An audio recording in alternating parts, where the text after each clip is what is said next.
Hi everyone, it's Laura, and today we're going to talk about drugstore concealers. Now, this video has probably been a year in the making. It has taken me a long time to try these concealers out on the long term. Some of these I've bought more than once, and I've also done a lot of research on the price. You would not believe the huge difference in price in these concealers. And it can be very deceiving to the consumer because we go and we say, oh, this is the same price. Say it's $12.99, this one's $12.99. But for many of them, there is such a huge amount of difference in product in the container. So we'll talk a little bit about that as I share the concealers. Let's start first with a brand new one. I have not used this that long, but I do love it, and it's from Neutrogena, and it's their Hydra Boost Concealer. Now this comes in a stick formula. It's got a moisturizing center, so it's one of those that it claims to give a lot of moisture and hydration, and actually they've put hyaluronic acid into the concealer, which is the new thing. You're going to hear a lot about adding that to make it more hydrating to the under eye area. I think this is a perfect concealer for mature skin. It's oil-free, and all the feedback that I read online, people, whether they had oily or dry skin, seem to love this. Now, I have skin that's oily in the T-zone. However, in my under eye area, it's not really oily. It gets dry at times. And so I think this is great. Now, this runs around $12.99 for 0.12 of an ounce. Now, let's talk about that a little bit. My next concealer I wanted to share is from L'Oreal, and it's the Magic Lumi. Now, this contains 0.05 of an ounce for around the same price, around $12.95. So these are the same price, but this here is more than double the size. So if you think of that in dollars, if you doubled the dollars, it would be like paying $25 for this and $12.99 for this. So there is a huge difference. This is not going to last you as long. Now, I do love this. It comes in fewer shades, and that's another thing I want to say about this one. This comes in 5 shades, including deep. I bought the light medium. I wanted a little brightness under the eye, but closer to my natural skin tone. Sometimes I feel when I go too light, it actually ages me, that it looks too fake, that if I get a concealer a little closer to my skin tone, that I look younger, actually. So I'm very careful about that. But I do like this. It blends beautifully. It is one of those where it clicks at the bottom and screws up. Now, the interesting thing is my other recommendation, my third one, is from Wet n Wild, and this is their highlighting and concealing pen. Now, this looks like it hardly has any product in it, and it has actually the same amount as the Magic Lumi. It has 0.05 of an ounce. Now, this cost $4.99. This was $12.95. So you can see what a huge difference. Virtually, I don't see much of a difference in the way it looks on my skin or applies. They're both similar products where they click up. It has a little brush. I prefer not drawing on my face, but actually putting it on the back of my hand, and I hope I'm not going to make people upset when I say this. I'm going old school. I love this wedge sponge. I've gone back to these lately for sort of touching up my makeup, and what I do is put the concealer on my hand, dab into it, and like I'm a feather, just barely tapping my skin, I put the concealer in. This wedge allows me to get right up under the lashes and everything. I don't know why people ever gave these up. They are awesome, and you can buy a huge bag for next to nothing, and then you don't have to even worry about washing them. You can just toss them or wash them and reuse if you want.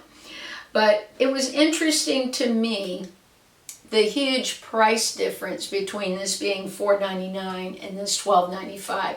So I probably won't repurchase the L'Oreal again, because after using them both and being able to try them out, I feel the Wet n Wild is just as great. Now let's talk about my fourth choice, and this was a recommendation from my daughter Danielle. You all have seen Danielle that watch the channel, and she has very fair porcelain skin. She has had the hardest time finding a good concealer and even foundation. We have looked far and wide, actually. And one that she found she loves, that she got me loving, is this one from Rimmel. And it's called Rimmel Match Perfect Skin Tone Adapting Concealer. It's a 2-in-1 concealer and highlighter. I picked this up at Walmart and it runs $4.97. Now in this you get a lot of product because you're getting 0.23 of an ounce. And when you think of the other ones being 0.05, this is more than double for only $4.97. So it's a great deal.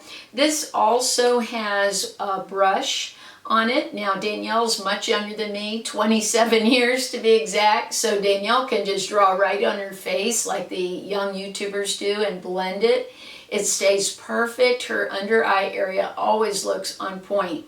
And for me, putting it on that way is a little too much. So again, I just put it on the back of my hand. But it's beautiful, it's long lasting. It contains C and E in it. And I just think it has such a great match for anyone with fair skin, and they have enough of a range that you could probably find one that would work for you.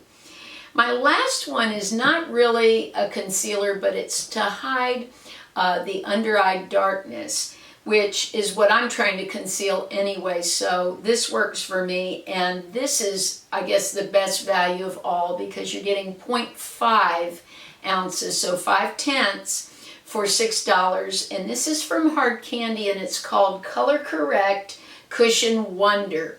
Now this just opens up here. This is a lot like the Maybelline one with the little sponge. Again, I dab it on my hand.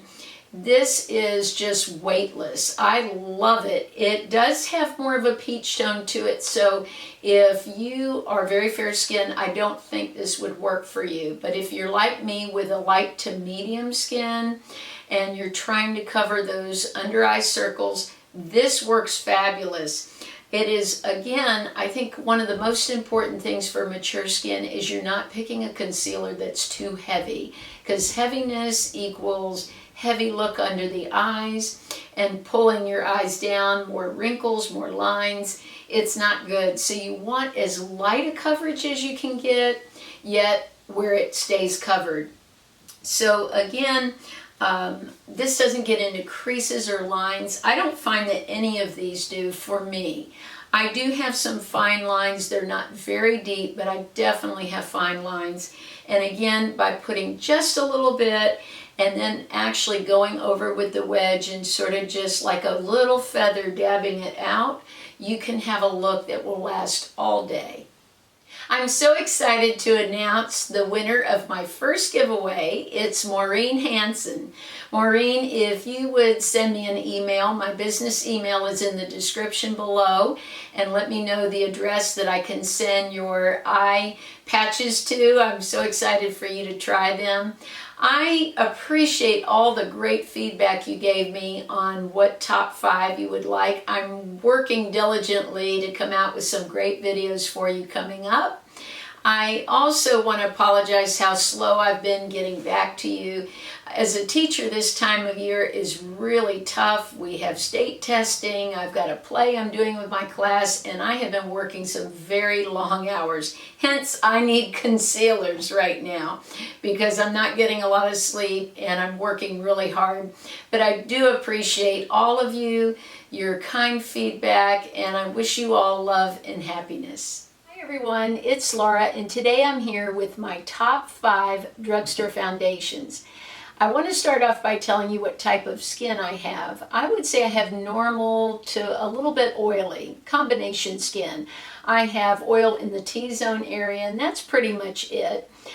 These foundations I'm going to recommend today, I hope you'll take it with a grain of salt. Some of you may have tried these and you don't like them, and I would like you to say that in the comments so that it will be helpful to other viewers in trying to make a decision whether they want to try them or not.